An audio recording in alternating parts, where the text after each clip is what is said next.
in space of sometimes just 2 hours of rain, we can be completely flooded, and if it rains continuously for a week, we might not even exist. So what Mauritius has been engaging on is what you call flood mitigation measures, having analysis, experts coming in, drawing up new solutions, and in technical jargon, what we call the preliminary design report, where we can do it with the participation of the people. So we explain to them why we're doing these projects, so that their lives can be saved. So the solutions have been what you call first short-term reactive measures, and second long-term, which is more proactive. I think there's great potential for cities to work together on climate because they share many challenges, and I think there's a lot to learn from each other also, and see climate as a collaborative issue on shared problems. And here particularly I would emphasize as a solution natural climate solutions like greening urban spaces to work together to improve livelihoods for people in cities, as also a cost-effective and inclusive way, which also makes cities, for example, more walkable, more enjoyable in everyday life. And I think that is also something that's really scalable at a global level.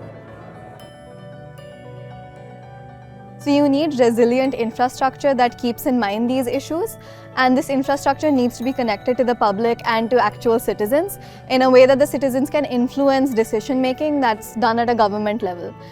With this process in place, I think issues like climate change, AI, and any other new threats that come up can be addressed by humans themselves.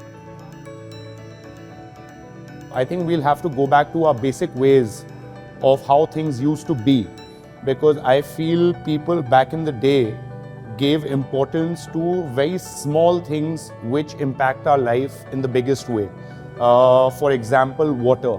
So water in the coming years is going to be a big problem for us, drinking water, sanitation. And with the olden traditional techniques, now we have to combine with technology. We have to move with time.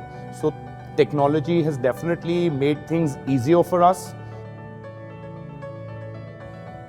Climate change and resilience becomes a very important issue where you have cities being destroyed by interethnic crisis, flooding and whatnot. So some ways I think we can actually do this is going back to some form of vernacular architecture where you design with indigenous techniques and go back to how cities were built in the past and could not be destroyed by flood and fire. Some things we see people also looking at is how you can use green buildings to reduce energy consumption. So those are things that I think can be incorporated into city design, especially in the global south, to really enhance resilience. Rooftop gardens.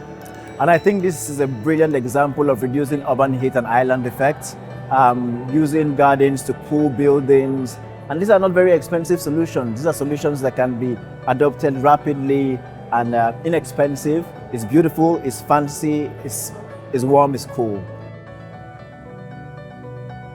Well, coming back to the urban strategies and the different solution which people brought about the table was using the renewable integration for the different kind of cities. We had seen people who are pitching about the different architecture for the different kind of cities. For example, using different construction material for cities who are located at a different side of country, which are more prone towards heat wave, and using different construction material for different kind of city which are less prone to heat waves.